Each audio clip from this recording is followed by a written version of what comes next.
бе апай? Біз сауалнама алып жүрген едік. Сізден сұрайын деп едім. Сіз қонақжай адамдар қатарына жатасыз ба? Қонақ, иә. Қонақтарды жақсы көрем. Өзім де қонақпын.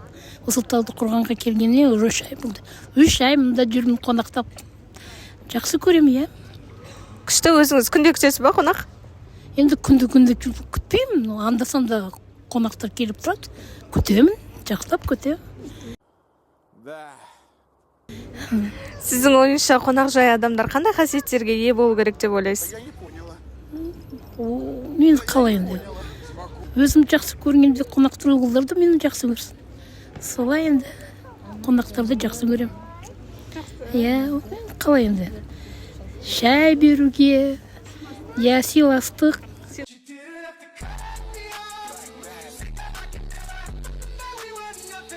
Иә, сыйлық, иә. Өздеріміз бірімізден жай несін сұрап, денсаулығымызды осылай жақсы көрем. Жақсы, рахмет.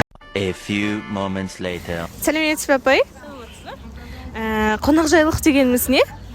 Қонақжайлық дегеніміз енді келгенде құдағилар келеді үйге, соны күту керек. Соны қонақжайлық дейді. Өзіміз қонақ күткен жақсы көреміз негізінде. Үйге 40 қыдыр дейді. Сол айтқанда үйге қонақ келген жақсы ғой. Қонақ күтудің өзінде несі бар, өзінің әдісі бар, кәдісі бар дегендей. Қонақ жақсы енді келіп жатса үйге. Қонақжай адамның бойында қандай қасиеттер болу керек деп ойлайсыз? Енді оның қандай қасиеті бар дейсіз? Иә, сыйластығы мол, әркім өзінің несі болады енді.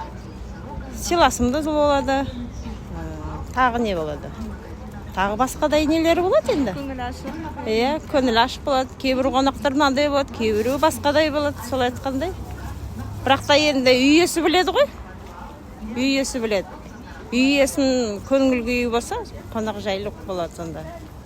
Жақсы, рахмет сізге үлкен. Сау болыңыз. A few minutes later. Давай баста. A few inches later. Сәлеметсіз бе? Сізден бір нәрсе сұраса бола ма? Әмеңгерлік салты туралы білесіз бе? Иә, білем. Қандай салт?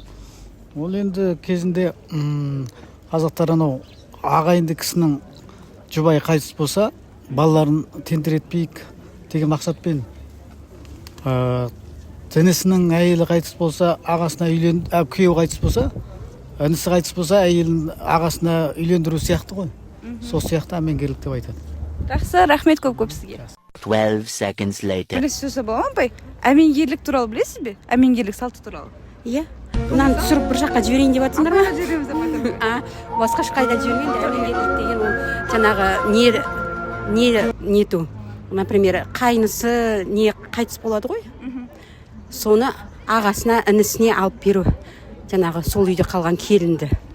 Басқаға кетпеу үшін бала шағасы туысына. Рахмет апай. 3 days later. Қазақ салт дәстүрлері бізде бар. Сол жайлы сізге бір сұрақ қойсам бола ма? Әрине болады.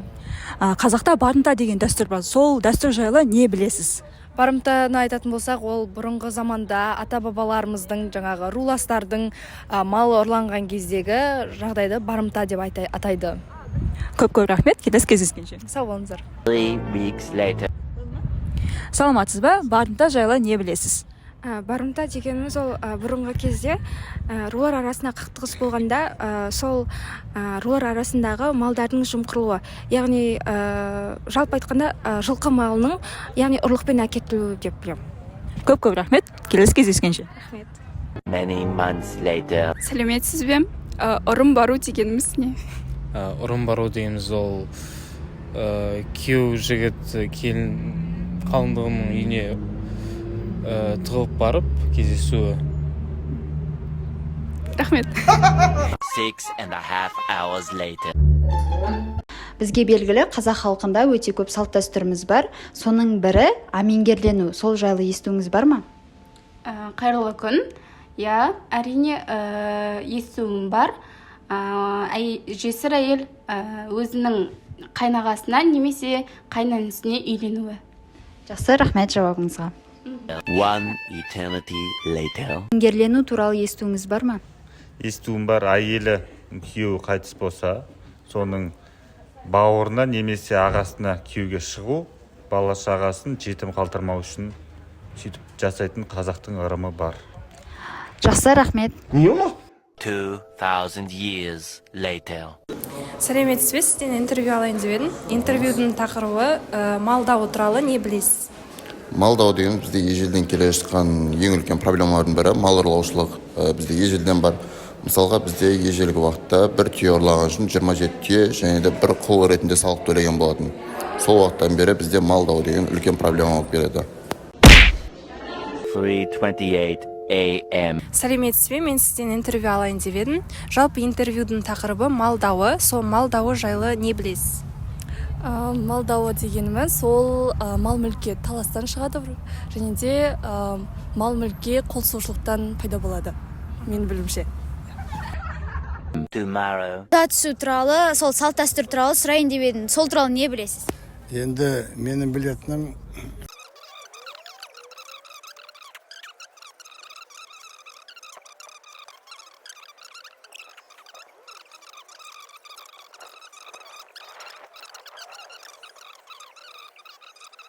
Day 2. Любовь с первого взгляда деген ол өтірік.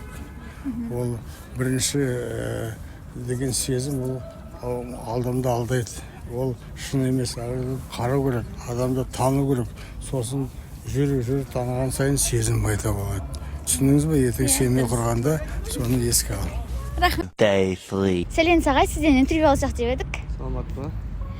Интервьюдің тақырыбы құда түсу деген салт дәстүр болады. Сол туралы не білесіз, айтып берсеңіз?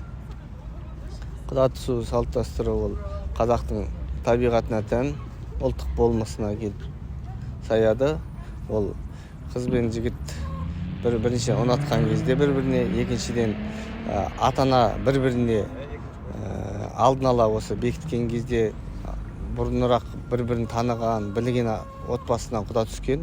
Яғни бір-біріне жақын отбасына, табиғи болмысы жақын, жалпы терезесі тең, жалпы өзі бұрыннан танитын отбасының қызына екінші бір отбасының ол ер бала үшін, болашақ жары үшін таңдалған. Ол бесіктен де түсуі мүмкін, тал бесіктен. Ол белгілі бір жүріс-тұрыс ережесіне сәйкес белгілі бір өмір жағдайында көріп түсуі де мүмкін. Сондықтан бұл құда 1000 жылдық, күйеу 100 жылдық қағидасына сүйеніп жасалған дүниелердің бірі деп ойлаймын. Рахмет. Day 4. Жыртыс дегенді білесіз бе? Жыртыс туралы. Жыртыс деген? Аха. Жыртыс деген қызды ұзатқанда қоятын жыртыстарды жыртыс дейді. Сәлеметсіз. Сізге сұрақ қойсам болады ма? Болады. Жыртыс деген салт дәстүрін білесіз бе? Жыртыс деген ол жаңағы үлкен апалар қайтыс болады. Сол кезде жыртыс жыртады, құдағилар кіріп, кешкі тұрым отырып, жаңағы бөлмеге кіреді да, орталарына материалдар әкеп, жаңағы маталар тастайды. Сол жаңағы құдағилар жыртады, өйткені ол үлкен апа, жаңағы немере сүйген, ол кісі шөбере сүйген, сол арты той болсын, бала шағасы өсіп өнсін деп, сондай жыртыс жыртады қазақта. Сол. Рахмет көп-көп. Сәлеметсіз бе, сізге сұрақ қойсам бола ма? Бос уақытыңыз бар ма? Саламатсыз ба? Иә, болады. Сіз жалпы өзіңіз атастыру туралы естіп көріп пе едіңіз және атастыруға көзқарасыңыз қандай? Иә, мен негізінен атастыру туралы естігенім бар, алайда оған көзқарасым қарсымын, өз басым атастыру туралы, және де құптамаймын. Неге? Себебі как-то біртүрлі сияқты, ол кішкентай кезінен танымайтын адамдарды атастырады, но ол өсе келе ол басқа адамды может ұнатып қалуы мүмкін ғой. И сол кезде атастыру ол ата-аналарының арасында бір қалай айтсам болады, алауыздық салуы мүмкін. Мен сізді түсіндім, рахмет жауабыңызға, сау болыңыз. Сәлеметсіз бе, мен сізге сұрақ қойсам деп едім, қолыңыз бос па? Қоя. Құда түсудің атастырудан айырмашылығы не деп өз пікіріңізді білдіріп жіберсеңіз? Құда түсу енді қазіргі кездегі қой, құда түсу өте дұрыс нәрсе. Енді атастыру енді бұрынғы кезінде адастырған ғой. Ақшасы байлардың байдың қызын алайық деп алдын ала атастырып. Сондай негізі жалпы құдалық деген дұрыс қой. Сол қолдан алу деген. Атастыру туралы өзіңіздің пікіріңіз қандай сонда? атастыруды енді о заманда біз болғанымыз жоқ енді. Қазір 57-ге келдім, ол біздің бала кезімізде айтып жататын атастырып қойды, бүйтіп қойды деп. Енді ол кезде атастыратын көбінесе ақшасы бар байлар болған, байдың қызын алып, алдын ала атастырып қойған. Кедейлер тек қана байдың балалары бір атастырып қойған. Енді менің өзім ойым ғой, кітаптан оқыған неден. Жақсы, рахмет жауабыңызға. Сау болыңыз. Сәлеметсіз бе? Қолыңыз бос болса, сізге сұрақ қойсам бола ма? Иә, қойыңыз. Атастыру дегенді бұрын соң естіп көріп пе едіңіз? Иә, естігем. Негізі ол бұрынғы салт дәстүр ғой. Екі отбасы өзінің туыстық немесе достық қарым-қатынасын нығайту үшін өздерінің балаларын алдын ала құда түсіп атастырып қояды. Атастыру мен құда түсудің айырмашылығы не деп ойлайсыз? Құда түсу балалар өскен уақытында жасалады, ал атастыру болса ата-аналары өздері балаларына шешеді. Сәлеметсіз бе? Сізге сұрақ қойсам бола ма? Сәлеметсіз бе? Болады. Атастыру дегеніміз бұрын соң естіп көріп пе едіңіз? Жалпы атастыру дегеніміз не? Я естіп көрген болатынмын. Атастыру дегеніміз ол екі отбасы қарым-қатынасын нығайту мақсатында қолданылатын салт дәстүрдің бірі болып келеді. Атастыру ол бізде кішкентай кезінен бастап, яғни балалар туылмай тұрып немесе кішкентай болған кезде бір-бірін атастырып қояды. Бұл екі даудың қазақ қоғамындағы атқарған рөлі өте жоғары болды. Өйткені біздің салт дәстүрімізде әртүрлі жағдайлардан құралған осы заңдар жүйесі бүкіл өмірдің аспектілерін қамтиды деп айтуға болады. Осы қазақ қоғамда жесір дауы, мал дауы өте көп орын алған дүниелер. Жесір дауы дегеніміз жалпы күйеуі қайтыс болғаннан кейін әйелдің болашақ өзінің құқықтарының сақталуы. Көбінесе қазақ қоғамында сол жесір әйелді сол күйеуінің бір ағасына немесе інісіне әмеңгерлік деген бізде дәстүрімізбен үйлендірген болатын. Өйткені оның бала шағасы жат жерде біреудің босағасын аттамасын деген сияқты мақсатта орындалған дәстүр деп айтуға болады. Себебі бізде қазақта сөз бар ғой, жетімін жылатпаған, жесірін қаңғыртпаған елміз деп. Осының бәрі соған астасып келеді. Енді мал дауы десек, бізде мал дауы өте көп орын алған жағдай. Малға келіспей қалу отбасы арасында, болмаса туыс арасында, болмаса қазақ қоғамда енді әртүрлі жағдайлар орын алып жатқан, барымта деген дүние бар. Сондай жағдайда малдың құнын өтету үшін ел ағаларына болмаса арнайы би алқаларына жүгініп сол жерде шешім қабылдатқан, оның құнын сол жоғалған малдың құнына немесе басқа жағдайларға тең төлетіп, болмаса одан артық төлем жасатып отырған. Енді сол билердің көмегімен ағайын арасында мал мүлікті теңдей бөліп, осы адамның құқықтары сақталды деп айтуға болады. Әрбір жанның дала заңдары жасасын. Мәке, сіз қатты кетіп барасыз, Мәке, жотам. Остановись, бэби. Сізден сұхбат алайын деп едім. Сәлеметсіз бе? Қазіргі таңда салт дәстүріміз өте көп, соның ішінде олжаны байлау дегеніміз не деп ойлайсыз? Олжаны байлау деген бұрын сондай ұғым болатын. Біздің өзіміздің салт дәстүрімізде ұстанатын бұрынғы заманда. Мысалға, бұрын өзіміздің қазағымыз, ата бабамыз аңшылықпен айналысқан.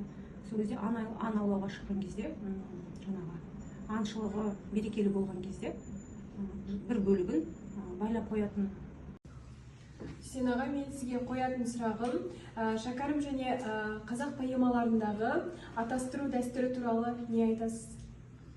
Жалпы қазақ халқының дәстүрінде ата-бабамыз салтында атастыру деген үлкен орын алған. Оның үлкен мәні болған.